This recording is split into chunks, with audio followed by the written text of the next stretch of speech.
You are fired. Pack your things and leave before I call security." The words landed cold and sharp, echoing across the marble hallway like a sentence already decided long before the mistake was even made. The young maid stood frozen, her hands trembling as she clutched a damp cloth, her eyes wide with disbelief. She had only been there for 2 days. 2 days, and now she was gone like all the others before her. At the far end of the hall, Sebastian Hale did not even look at her again. He adjusted the cuff of his tailored suit, his expression unreadable, as if dismissing people was as routine as breathing. The front door opened, then closed. Silence followed. Another one gone. Another failure. The mansion, vast and pristine, felt colder with each passing departure. Yet Sebastian seemed untouched by it all, standing alone in a space too large for any one man, yet exactly the way he preferred it. Before continuing, comment where in the world you're watching from, and make sure to subscribe because tomorrow's story is one you cannot miss. By the next morning, a new maid arrived. No one remembered her name at first. They never did. Staff turnover in Sebastian Hale's estate had become something of a quiet legend among agencies across New York. No one lasted more than a few days. Some said he was impossible to please. Others said he enjoyed watching people fail. But when Ava Monroe stepped through the iron gates, there was no hesitation in her stride, no nervous glance at the towering glass windows or the silent staff who watched her like she was walking into a storm. She carried a small, worn bag over her shoulder, her posture straight, her expression calm in a way that felt almost out of place in a house built on tension. The head housekeeper gave her a quick, uneasy look. "Just do your job," she whispered, as if warning her rather than guiding her. Ava only nodded once. No questions. No small talk. Upstairs, Sebastian stood by the floor-to-ceiling windows, looking out over the city skyline, his reflection faint in the glass. He did not turn when he heard footsteps behind him. "You are the new one," he said flatly. Ava stopped a few feet away, hands folded loosely in front of her. "Yes, sir." He finally glanced at her just briefly, scanning her like an item to be inspected, evaluated, and discarded. "You will not last," he said without emotion. It was not a threat. It was a certainty. Most would have flinched. Most would have tried to defend themselves. Ava did neither. She simply replied, "I will do the job." Something in her tone was different. Not defiance. Not submission. Just stillness. And for the first time in a long time, Sebastian's gaze lingered a fraction longer than usual, as if something about her did not fit into the pattern he had already decided. He turned away. "We will see." And just like that, the test had already begun. The first morning began before sunrise, when a mansion was still wrapped in a heavy silence that felt almost deliberate, as if even the walls had learned not to make noise in Sebastian Hale's presence. And Ava Monroe stepped into the grand kitchen with quiet precision, setting her bag down near the back in trance, before tying her apron without hesitation, her movements efficient but unhurried, as though she had already accepted whatever this place was going to demand from her. And within minutes, the head housekeeper handed her a list that was longer than anything assigned to a single person, polishing the West Wing floors, reorganizing the study, cleaning the upstairs guest suites that had not been used in months, and preparing the main living area before noon. A workload designed not for success, but for failure. And yet Ava simply nodded once, taking the paper without a single question, without even a flicker of complaint, which immediately set her apart from everyone who had come before her, because most would argue, negotiate, or at least show hesitation. But Ava did none of those things, and upstairs Sebastian watched through the security monitors in his private office, a habit he had developed not out of curiosity, but control, observing how long it would take before the new maid revealed the same cracks as the others, impatience, resentment, or desperation. But as the hours passed, something unusual began to unfold. Ava moved steadily from room to room, her steps measured, her focus absolute, never rushing yet never slowing, as if she had found a rhythm that did not depend on pressure or fear. And when she reached the study, the place Sebastian guarded more than any other, she paused only briefly before beginning her work, dusting shelves lined with rare books, aligning objects with a care that went beyond surface cleaning, adjusting the angle of a chair slightly toward the window, opening the curtains just enough to let in a softer light without flooding the room. Small changes, almost invisible, but intentional. And when Sebastian later walked in, he stopped for a fraction of a second, his eyes scanning the space. Something felt different, not cleaner, but calmer, though he could not immediately explain why.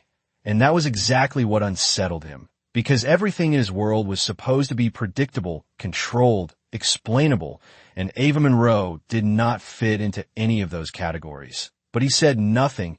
Instead, he decided to escalate. The first real test. That afternoon, he entered the main living room where Ava had just finished arranging the furniture. And without warning, he knocked over a glass of water onto the polished table, letting it spill slowly across the surface.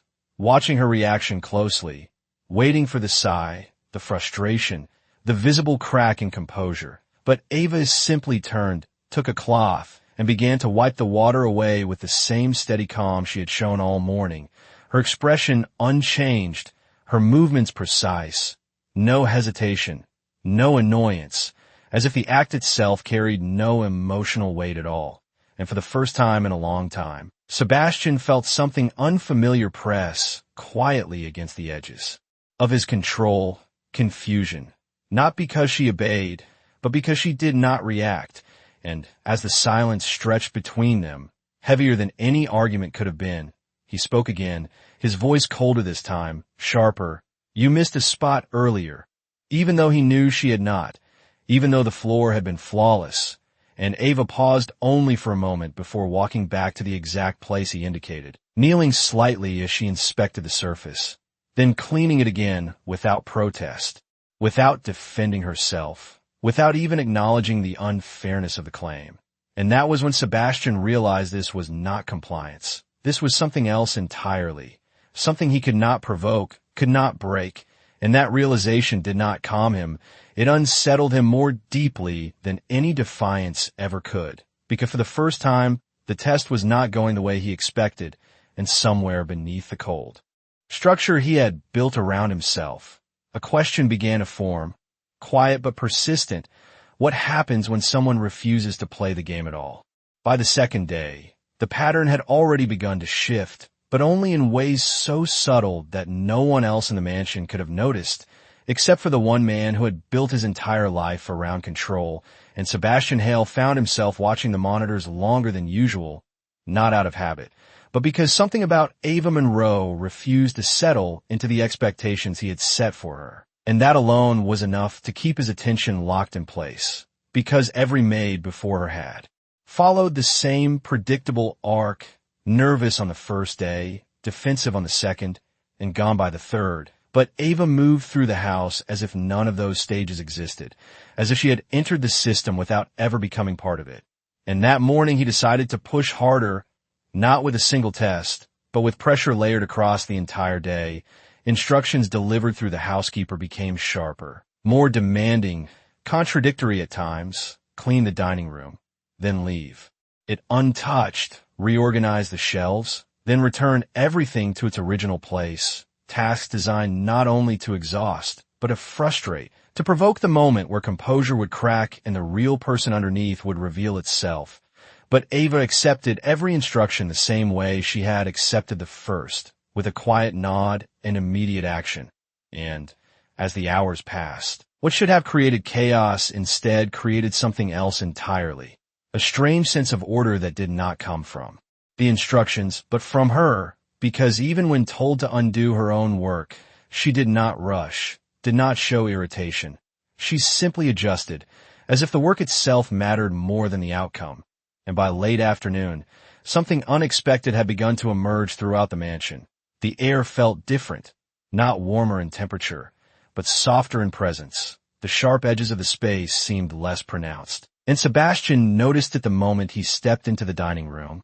The chairs were aligned perfectly, but not rigidly. The lighting adjusted just enough to remove the harsh glare that usually bounced off the polished surfaces, and for a brief second, he stood still, his gaze narrowing slightly as he tried to identify the source of the change. But before he could fully process it, he dismissed the thought, attributing it to coincidence, because anything else would require acknowledging that someone else had influenced his space. And that was something he did not allow, but the feeling lingered longer than he expected, and that alone was enough to irritate him. So he escalated again, this time directly. That evening he entered the hallway where Ava was finishing her work, his footsteps, echoing just enough to announce his presence. And without any warning, he spoke, his tone sharper than before. "You are too slow." Even though she had completed every task ahead of schedule, even though there was no evidence to support the claim, and Ava turned to face him, her posture unchanged, her expression steady, and for a moment, the silence stretched between them, not empty, but full of something unspoken, and then she simply said, "I will move faster," not as an apology, not as submission, but as a statement of action, and she returned to her work without another word. And that was when something shifted again, not in the room, but in him, because he realized he could not read her, could not predict her, could not force a reaction out of her no matter how he adjusted the pressure, and that lack of control, subtle as it was, began to press against the foundation he had built around himself. And later that night, as the mansion fell quiet once more, Sebastian walked through the halls alone, something he rarely did, his steps slower than usual, his mind replaying the day in fragments, every test, every response, every moment where Ava Monroe had refused to become what he expected, and when he reached the study, he stopped again, noticing the same shift he had felt earlier. The space was unchanged in appearance, yet undeniably different in feeling, and for the first time in years, a thought surfaced that he did not immediately suppress. What if the problem was not the people he dismissed, but the way he had been testing them all along? And the moment that thought formed, he shut it down, turning away from it as quickly as it had appeared, because questioning himself was far more dangerous than questioning anyone else. But even as he walked away, the question did not disappear. It stayed, quiet and persistent, like something waiting to be answered. On the third day, something changed, not in the way the mansion looked, but in the way it felt to the people inside it. And even though no one said it out loud, the staff began to notice that the tension they had grown used to was not as sharp as before, not gone, but softened in ways that were difficult to explain. And at the center of that quiet shift was Ava Monroe, moving through the house with the same steady rhythm she had carried since the moment she arrived, never rushing, never hesitating, never reacting, and yet somehow leaving behind a presence that lingered long after she stepped out of her room. And that morning, as she worked alone in the East Wing, a small moment unfolded that no one else witnessed, a moment that revealed more about her than anything she had said so far, because tucked inside the pocket of her worn bag was a folded medical bill, creased and handled so many times that the edges had begun to fade, a reminder of something beyond the walls of this mansion, something far more important than the job itself. And when her break came, instead of resting, she stepped outside into the narrow service courtyard, pulling out her phone and dialing a number she clearly knew by heart, her voice lowering as she spoke.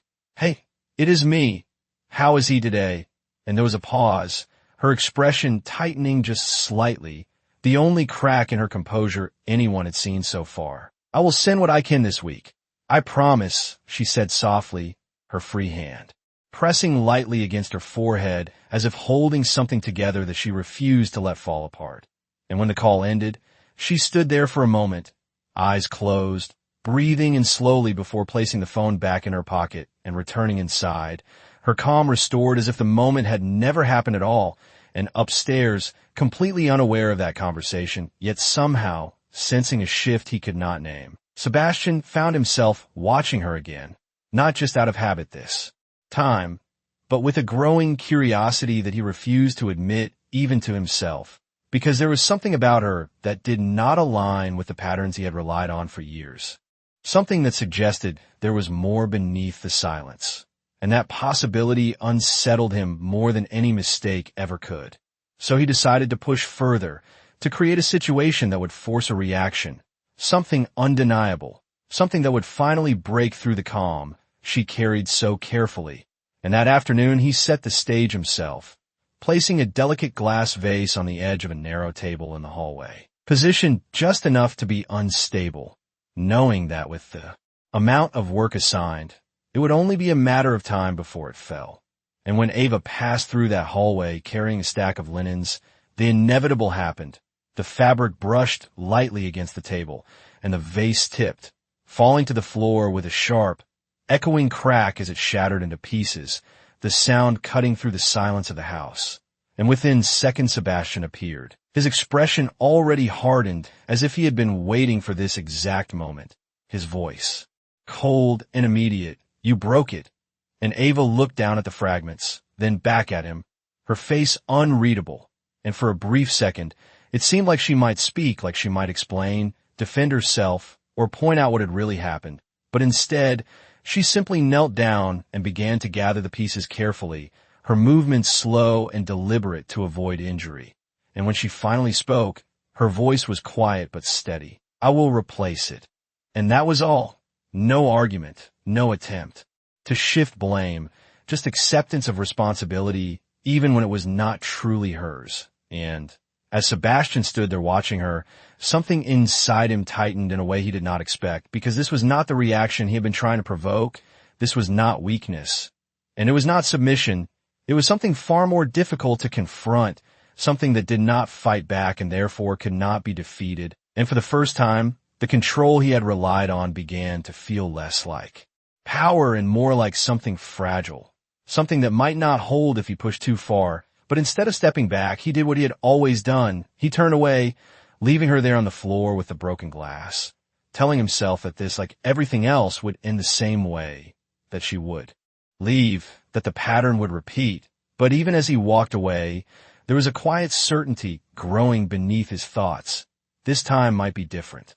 By the fourth day, the tests were no longer subtle, no longer hidden behind routine or circumstance. They became deliberate, calculated, almost relentless, as if Sebastian Hale had decided that whatever Ava Monroe was made of, he would find a breaking point no matter how deep he had to dig. And the mansion, once silent and controlled, now carried an undercurrent of tension that even the staff could feel, because they had seen this before, the moment when the employer lost patience and began to push harder, faster, sharper, until the inevitable collapse came. But Ava did not follow that script, and that was exactly what drove Sebastian further, because every failed attempt to provoke her only made him more determined to succeed. So that morning, he began earlier than usual, summoning her before she had even finished her first task, assigning her to clean the outdoor terrace where the wind had scattered debris across the stone floor, a job that would normally take hours, and before she could finish, he redirected her to the kitchen to assist with preparation, only to interrupt her again moments later, sending her back upstairs to reorganize a closet that had already been arranged the previous day, the instructions overlapping, contradicting, impossible to complete perfectly, and yet Ava moved between them without hesitation, adjusting her pace, shifting her focus, never once questioning the logic behind it. And as the day stretched on, the pressure only intensified. The housekeeper, clearly uneasy, tried to soften some of the demands, but Sebastian intervened each time, his voice cutting through any attempt at balance. "She will follow my instructions," he said firmly. And so Ava did, without resistance, without visible strain, even as the workload became unreasonable, even as the hours passed without rest. By late afternoon, when most would have already reached their limit, Sebastian introduced the next layer, something more personal, something designed not just to exhaust her body, but to challenge her sense of fairness. He entered the dining room where she was finishing her work and deliberately brushed his hand against a stack of neatly folded linens, sending them cascading onto the floor, undoing her effort in a single careless motion. And he looked directly at her, waiting, watching, measuring, but Ava did not react the way he expected. She did not sigh, did not show frustration. She simply bent down and began to refold each piece with the same care she had used the first time, her movement steady, her focus unchanged, as if the act itself held meaning regardless of how many times it had to be repeated. And that was when something shifted again, not visibly, not dramatically, but enough for Sebastian to feel it, a subtle crack in the certainty he had relied on for so long, because this was no longer about control. This was about something he could not influence, something that existed outside of his authority, and that realization unsettled him more deeply than he was willing to admit. So he pushed further, one final escalation for the day. As evening approached, he called her into the main hall, his expression colder than before, his voice carrying a sharper edge. "You will stay late tonight," he said, even though her shift had already extended beyond what was reasonable. "There is more work to be done," and Ava met his gaze briefly, her eyes calm, her posture unchanged. And for a moment, it seemed like the entire house held its breath, waiting for the response that would finally break the pattern, but she simply nodded once and said, "Yes, sir," before turning back to her tasks. And as the hours stretched into the night, the mansion grew quiet once more, the staff retreating, the lights dimming, until only a few remained on, casting soft shadows across the polished floors. And still Ava continued, moving through the space with the same steady rhythm she had carried since the beginning.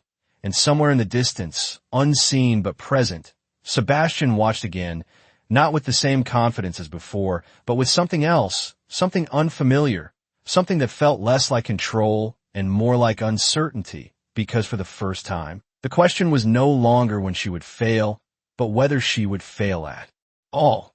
And that question, quiet as it was, began to echo louder than anything else in the empty halls of his carefully controlled world. By the fifth day, the mansion no longer felt like a place defined only by Sebastian Hale's control. Something subtle but undeniable had begun to shift beneath the surface, not through words, not through confrontation, but through a series of quiet changes that no one could quite explain. And it was this quiet transformation that unsettled Sebastian more than any resistance ever could, because control was something he understood, something he could enforce, but this was something else entirely. And that morning as he stepped into the study, he paused again, not because anything was visibly different, but because the room felt different in a way that resisted immediate explanation. The curtains were drawn at a slightly softer angle, allowing natural light to filter in without the harsh glare that usually dominated the space. The chair by the window had been adjusted just a few inches, positioned in a way that invited stillness rather than formality, and even the faint scent in the air had changed, no longer sharp with chemical cleaners, but lighter, almost neutral, as if the room itself had been allowed to breathe. And Sebastian stood there longer than he intended, his eyes scanning each detail, searching for something out of place, something he could correct. But there was nothing wrong. Everything was exactly as it should be, and yet it was not the same, and that contradiction began to press against him in a way he could not ignore, because for years he had maintained his environment with precision, ensuring that every detail reflected his need for order, his need for control. But now, without his instruction, someone else had altered that environment, not in defiance, but in a way that improved it. And that was something he had never accounted for. And downstairs, Ava Monroe continued her work as she always had, moving quietly through the kitchen as she prepared the space for the evening, her actions efficient, deliberate, and entirely focused on the task at hand. But there was an intention behind each movement that extended beyond simple completion. She adjusted the placement of objects not just for appearance, but for ease of use. She organized the space in a way that reduced unnecessary effort, small decisions that, over time, created a sense of flow that had not existed before, and even the staff began to notice, though they spoke of it only in quiet whispers, because no one wanted to draw attention to something that might be taken away. And when Sebastian entered the kitchen later that afternoon, he saw it immediately, not as a visual change, but as a feeling. The space was quieter, not in sound, but in tension, and for a brief moment, he simply stood there, observing, trying to reconcile what he was experiencing with what he believed to be true. And then he saw her, standing near the counter, finishing her work with the same calm focus she had carried since the beginning. And something about that image, the stillness, the consistency, the absence of any visible strain, triggered something deeper within him, something he had not allowed himself to revisit in years. A memory that surfaced without warning, a different space, a different time, a woman who once moved through his life with the same quiet steadiness, someone who had brought warmth into a world he had since turned cold, and the memory struck sharply. Not because it was pleasant, but because of how it ended: betrayal, loss, the collapse of trust that had reshaped everything he believed about people. And just as quickly as the memory surfaced, he pushed it away, his expression hardening as he redirected his focus back to the present, back to control, back to the system that had kept him protected for so long. And yet the connection had already been made, however briefly, and that was enough to create a fracture, small, almost invisible, but real. And as he watched Ava for a moment longer, he realized something that unsettled him more than anything else had so far. She was not trying to change him. She was not trying to prove anything. She was simply doing her work quietly, consistently, without expectation. And somehow, that was what was changing everything. And for the first time since she arrived, Sebastian did not give an order, did not create a test, did not attempt to provoke a reaction. He simply turned and walked away, leaving the moment unfinished. And in that unfinished space, something new began to take shape, something neither of them had acknowledged yet, but something that was already beginning to alter the direction of everything that followed. By the sixth day, the balance inside the mansion had shifted in a way that Sebastian Hale could no longer ignore, because for the first time since Ava Monroe had arrived, the tension was no longer one-sided. It was no longer just him testing her, but something quieter, deeper, pressing back against him without a single word. And it unsettled him in a way he could not control, because every method he had relied on to read people, to break them down, to expose their intentions, had failed completely. And that failure did not come from resistance, but from absence, the absence of reaction, the absence of ego, the absence of anything he could manipulate. And that morning, instead of issuing new instructions, he did something he had not done in years. He chose to observe without interference, standing in the doorway of the main living room as Ava worked, unnoticed by her, watching the way she moved, the way she adjusted the space not for appearance, but for comfort, how she placed objects within reach rather than for display, how she smoothed the edges of the environment without drawing attention to it. And as he watched, something began to shift inside him, something that did not feel like control slipping away, but something closer to understanding beginning to form.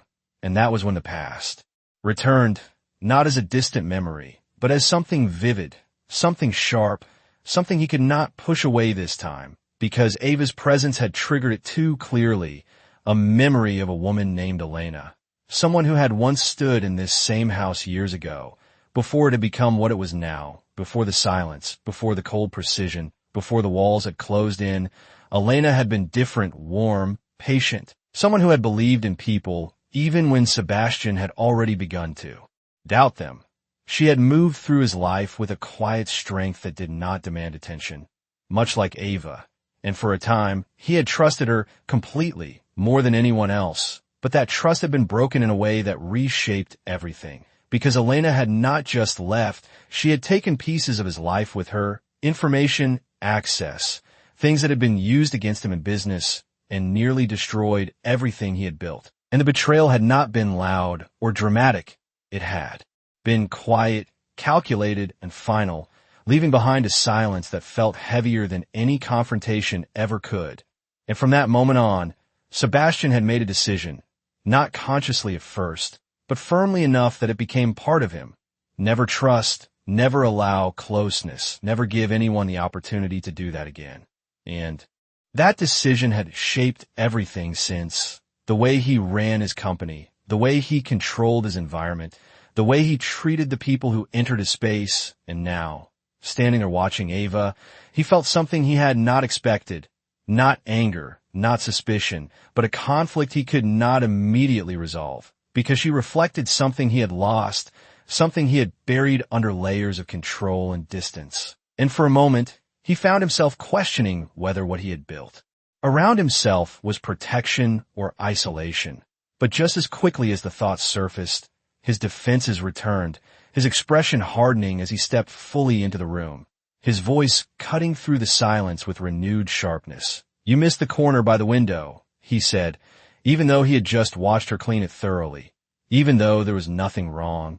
And Ava turned, her gaze steady, her expression unchanged, and for a brief moment, their eyes met, not in conflict, but in something quieter, something that held no accusation, no challenge, just presence. And then she nodded once and moved to the corner, cleaning it again without hesitation, without question.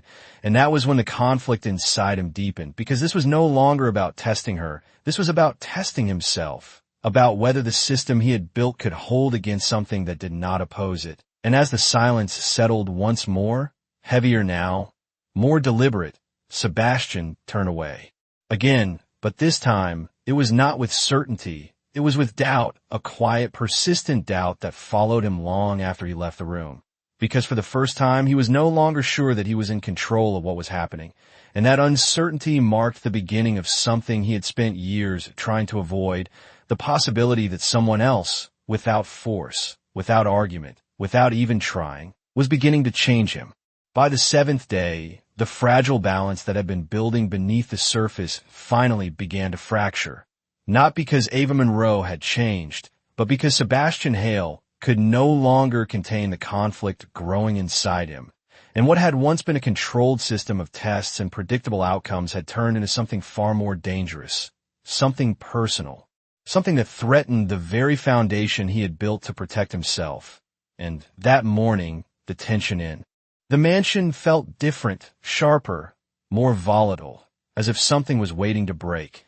And for the first time since Ava had arrived, Sebastian did not watch from a distance. He acted directly, decisively, calling her into the main hall without explanation, his posture rigid, his expression colder than it had been in days. And when she stood before him, calm as always, he spoke without hesitation. "You made a mistake." His voice flat, controlled, but carrying an edge that signaled something deeper, something unresolved. And Ava did not respond immediately. She simply waited, her gaze steady, her presence unchanged, and that silence, that refusal to fill the space with defense or apology, only pushed him further, because it left him alone with his own assumptions, his own need to provoke something he could define. And so he continued. "The files in my study were moved," he said, even though he knew they had not been disturbed in any meaningful way, even though the change he had noticed was not disorder, but improvement. And Ava glanced at him briefly before answering, her voice quiet but clear. "I adjusted them so they would be easier to reach." And there was no fear in her tone, no attempt to justify, just a simple statement of fact. And that was when the moment shifted, because instead of backing down, instead of accepting the accusation, she had acknowledged the action without accepting the fault. And for a fraction of a second, Sebastian hesitated, caught between the instinct to escalate and the awareness that he was no longer responding to a mistake, but to something else entirely, something he did not fully understand. But hesitation was not something he allowed himself to show. And so he pushed forward, his voice sharper now, louder. "That was not your decision to make." And the words echoed through the hall, drawing the attention of nearby staff who quickly looked away, unwilling to be caught in the middle of what was unfolding. And Ava remained, where she stood, her posture steady, her expression calm. And for the first time, there was a slight shift in her gaze, not defiance, not fear, but something closer to clarity, as if she had reached a point where silence alone was no longer enough. And when she spoke again, her voice carried a quiet weight that cut through the tension more effectively than any raised tone could have. "Not everything that changes is wrong," she said, and the simplicity of the statement landed harder than anything else in the room, because it was not an argument, it was not a challenge, it was a truth. And for a moment, everything stopped. The air, the movement, even the certainty Sebastian had relied on for years seemed to pause. And in that pause, something inside him reacted, not with understanding, but with resistance, because accepting those words would mean questioning everything he had built, everything he had believed about control, about trust, about people. And that was something he was not ready to face. And so he did what he had always done when confronted with something he could not control. He shut it down, his expression hardening as he stepped closer, his voice low but final. "You are dismissed." And the words fell heavier this time, not just as an order, but as a decision driven by something deeper than logic, something closer to fear. And Ava did not argue, did not ask why. She simply nodded once, the same way she had on the first day, and turned to leave, her steps steady, her presence unchanged even as she walked away. And as the door closed behind her, the silence that followed was different from any that had come before, not controlled, not intentional, but empty in a way that felt immediate and undeniable. And Sebastian stood there alone, the echo of his own words lingering in the space. And for the first time, the question was no longer whether she would break, but whether he already had. The silence that followed Ava Monroe's departure did not settle into the mansion the way it usually did after someone was dismissed. It did not return to order. It did not restore control. Instead, it lingered in a way that felt heavier, almost disruptive, as if something essential had been removed and the space itself had not yet adjusted to its absence. And for the first time, Sebastian Hale noticed it immediately, not hours later, not as a passing thought, but the moment the front door closed. Behind her, because the stillness she had carried with her had not been emptiness, it had been presence. And without it, the house felt sharper, colder, more rigid than before. And he stood there in the main hall, longer than he intended, his gaze fixed on nothing in particular, his mind replaying the moment over and over again, the way she had looked at him, the way she had spoken, not with defiance, but with something far more unsettling, clarity, and that word echoed in his thoughts longer than it should have, because it did not belong in the system he had built. It did not fit into the pattern he understood, and yet it refused to disappear. And as the hours passed, the absence became more noticeable. Not just to him, but to the entire house. The staff moved more cautiously, more quietly, as if something had shifted in a way they could not name. The small adjustments Ava had made began to fade. The air felt tighter, the rooms less balanced, and even the light in the study seemed harsher than before. And by late afternoon, Sebastian found himself doing something he had not done in years. He walked through the house without purpose, not to inspect, not to correct, but to observe, and with each step, the difference became more apparent, not in what was there, but in what was missing, the subtle order she had created, the quiet ease she had brought into the space. All of it gone, replaced by the same rigid structure he had always relied on. And for the first time, that structure felt insufficient, and that realization unsettled him more deeply than any failure ever had, because it suggested that something outside of his control had improved his world, and he had removed it without fully understanding it. And as evening approached, he entered the study once more, the room that had first revealed the shift, and this time, the difference was undeniable. The space felt colder, not physically, but emotionally, the light too sharp, the arrangement too rigid, and for a moment he stood still, his eyes scanning the room, as if searching for something that was no longer there. And that was when he noticed it, a small detail he had overlooked before, a book slightly out of alignment on the shelf, not misplaced, but adjusted in a way that made it easier to reach. And when he reached out and moved it back to its original position, the motion felt wrong, unnatural, as if he was undoing something that had been done with intention. And that was when the realization began to take shape, not fully formed, but enough to shift his perspective, because Ava had not been making mistakes. She had been making choices, small, deliberate decisions that improved the space without disrupting it, and he had interpreted those changes as deviations rather than enhancements. And for the first time, the possibility emerged that his system, his method of testing, had not been exposing flaws in others, but preventing him from recognizing something valuable. And that thought lingered longer than he expected, growing heavier with each passing second, because it carried with it a question he had spent years avoiding. What if he had been wrong? And as that question settled into his mind, something else followed, something more immediate, more urgent, the memory of her last words. Not everything that changes is wrong. And now, standing alone in a space that felt noticeably diminished without her presence, those words no longer sounded like a statement. They sounded like a truth he could no longer ignore. And for the first time since she arrived, Sebastian did not try to suppress the thought, did not push it away. Instead, he turned toward the door, his steps slower than usual, his mind already moving ahead, because the question was no longer whether she had changed something, but whether he could undo the mistake of letting her go. That night, Sebastian Hale did not sleep, not because of noise or disturbance, but because the silence itself had become impossible to ignore. It pressed against him in a way that felt unfamiliar, no longer controlled, no longer intentional, but hollow. And as he stood by the window of his study, looking out over the dim city lights, the thought that had begun earlier in the day refused to leave him. It grew stronger, clearer, until it was no longer a question, but a realization.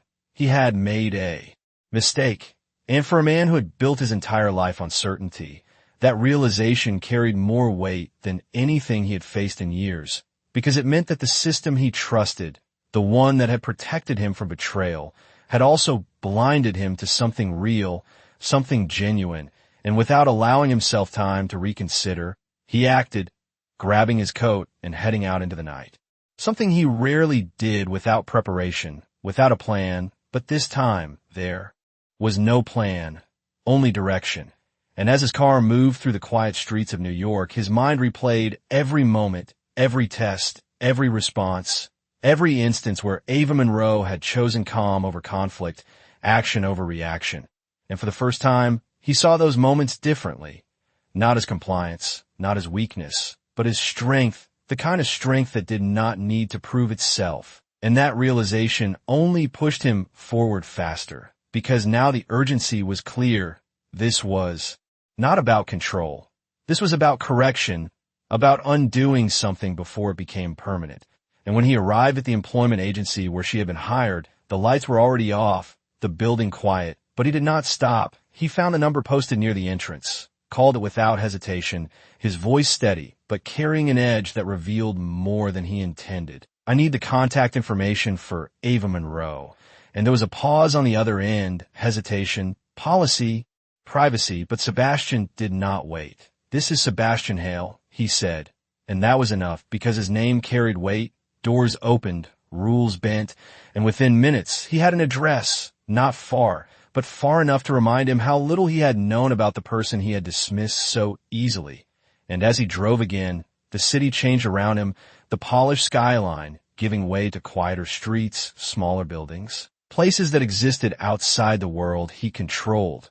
And when he finally arrived, he slowed, taking in the surroundings, a modest apartment complex, worn but maintained, the kind of place where life continued without attention, without recognition. And for a moment, he remained in the car, his hand resting on the wheel, the weight of what he was about to do settling in. Because this was not a business decision, this was not a calculated move, this was personal, and that alone made it unfamiliar. But he stepped out anyway, moving toward the entrance with a certainty he had not felt earlier. And as he reached the door, he paused only briefly before knocking, the sound echoing softly in the quiet hallway. And for a moment, nothing happened, just the stillness of the space, the faint hum of distant traffic. And then the door opened, and there she was, Ava Monroe, standing exactly as she had in the mansion, calm, steady, unchanged. And for a brief second, neither of them spoke, because the distance between them was no longer physical. It was everything that had happened, everything that had not been said. And finally, Sebastian broke the silence, his voice lower now, stripped of the sharp edge it had carried before. "I was wrong," he said, the words simple, direct, and heavier than anything he had spoken in years. And Ava looked at him, her expression unreadable, not surprised, not relieved, just present. And in that moment, the dynamic between them shifted completely, because this was no longer a test, no longer a system. This was something real, something that required more than control. And as the silence settled again, different this time, not empty but open, the question was no longer whether she had changed something, but whether he was ready to change with it. For a long moment after Sebastian Hale spoke those words, the hallway remained completely still, as if even time itself had paused to witness something that rarely happened. A man who had built his identity on certainty, standing in front of a woman he had dismissed, admitting that he had been wrong. And Ava Monroe did not respond immediately, not out of hesitation, but because she was measuring something far deeper than the words themselves. She was looking at the space between them, at the shift in his posture, the absence of control in his voice, the difference that could not be faked or forced.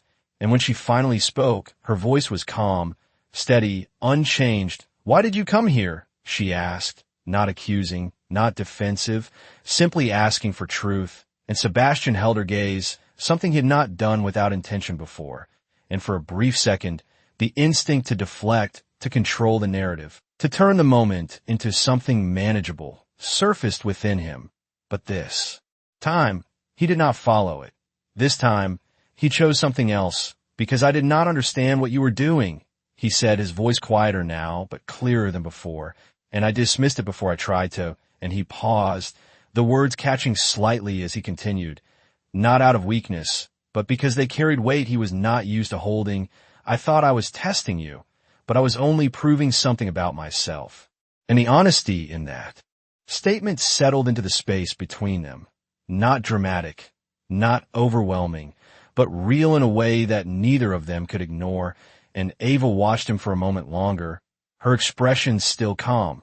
But now there was something else beneath it, something closer to understanding, and she stepped aside slightly, opening the door wider without saying a word, a silent invitation that was not about acceptance, but about continuation. And Sebastian stepped inside, his eyes briefly scanning the apartment, taking in the simplicity of the space, the contrast to his own world immediate and undeniable, the furniture modest, the air quiet but lived in.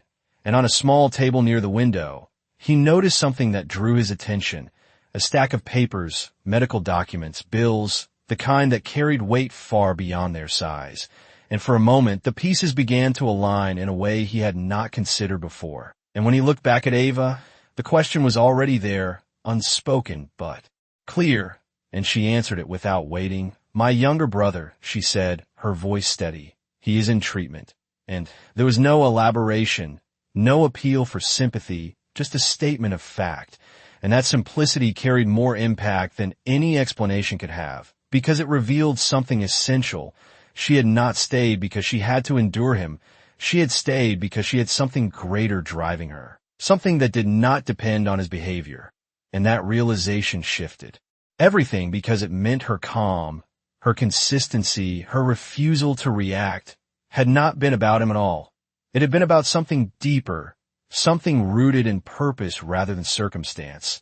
And Sebastian felt the weight of that understanding settle into him, heavier than any realization he had faced before, because it removed the illusion that he had been the center of the situation, and in its place, it revealed something far more humbling. He had been part of her environment, not the focus of it. And for a moment, neither of them spoke, the silence returning. But this time it was not empty. It was full of something new, something that had not existed between them before. And finally, Sebastian broke it, his voice steady, but no longer distant. "Come back," he said, not as an order, not as an expectation, but as a request. And Ava looked at him, her expression unchanged, but her eyes searching for something beyond the words, something that would tell her whether this was another version of control or something different. And Sebastian held her gaze, not forcing, not pushing, simply waiting.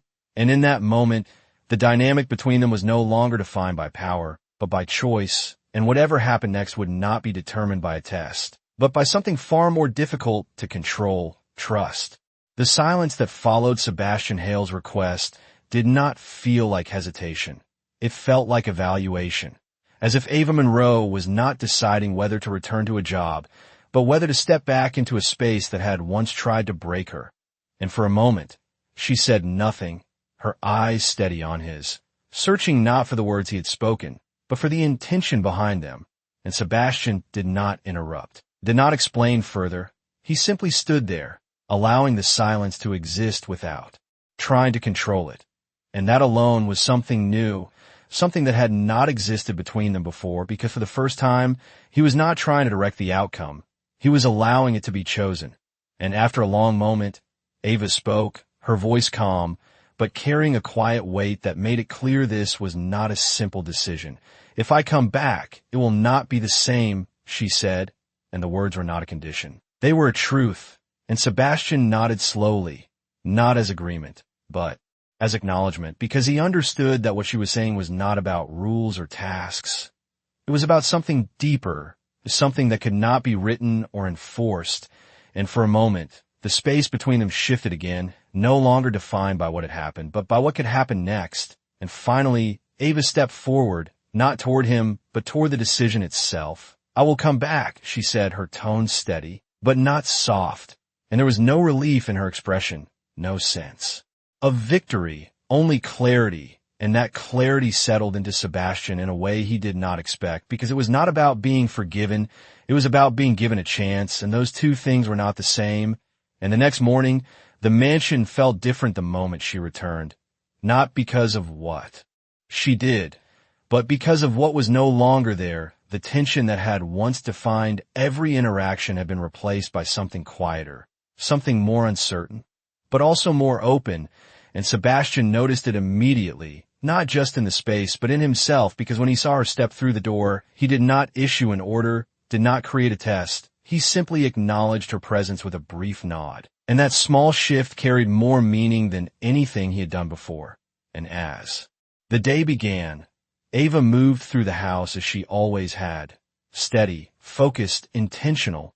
But this time, there was a subtle difference, not in her actions, but in the space around them, because the expectation of conflict was no longer present, and that absence allowed something else to emerge, something that had been suppressed before. And throughout the morning, small moments began to unfold, moments that would have once been overlooked or interrupted, but now existed without interference. Sebastian paused in the doorway of the study again, watching as Ava adjusted the room with the same quiet precision. But this time he did not correct, did not question, he simply observed, allowing the changes to exist without resistance. And that act alone marked a shift more significant than any words could have expressed. And later, as they crossed paths in the hallway, their eyes met briefly, not with tension, not with expectation, but with something else, something still undefined, but present. And for the first time, the silence between them did not feel like distance. It felt like space, and that space allowed something new to take root, not immediately, not dramatically, but gradually. As the day continued, the mansion began to settle into a rhythm that had not existed before, one that did not rely on control, but on balance, and Sebastian found himself adjusting without realizing it. His movements less rigid, his presence less imposing, not because he had decided to change, but because the environment itself was changing around him, and for the first time, that change did not feel like a threat. It felt like something he could allow. And as evening approached, he stood once more in the study, the room that had revealed everything. And this time, when he looked around, he did not search for flaws. He did not look for something to correct. He simply took in the space as it was. And for the first time in years, it felt complete, not because it was perfect, but because it was no longer controlled by fear. And as that realization settled into him, the final piece began to fall into place, because this was no longer about testing others. It was about understanding himself, and that understanding, quiet as it was, marked the beginning of something he had not allowed himself to consider before, the possibility that change, when it was real, did not need to be forced, it only needed to be accepted. In the days that followed, the change inside the mansion no longer felt fragile or uncertain. It became something steady, something real, something that no longer depended on a single moment or decision, but on a pattern that continued to grow stronger with each passing day. And Sebastian Hale began to understand that what Ava Monroe had brought into his life was not something temporary. It was something that required him to show up differently, not as the man who controlled everything, but as the man who was learning to let go of that control. And the shift was not dramatic, it was not announced. It revealed itself in small, deliberate actions, in the way he spoke, in the way he listened, in the way he no longer searched for mistakes where none existed. And the staff noticed it first, though they never said it directly. The tension that had once defined the house had dissolved into something lighter, something that allowed people to breathe again. And at the center of that, Transformation. Ava remained the same, steady, quiet, intentional, never asking for recognition, never expecting anything in return, and that consistency became the anchor that held everything together. And one evening, as the sun lowered behind the skyline, casting a warm glow through the windows of the study, Sebastian stood there once more. But this time, he was not alone. Ava stood a few feet away, finishing her work with the same calm precision she had carried from the beginning. And for a moment, he watched her, not as someone he needed to evaluate, but as someone he had come to understand. And when she finished, she turned slightly, meeting his gaze, and there was no tension between them now. No unspoken conflict, only a quiet awareness of everything that had changed. And Sebastian took a step forward, not with hesitation, but with clarity. "I spoke to the hospital," he said, his voice steady, and Ava's expression shifted slightly, not with surprise, but with attention.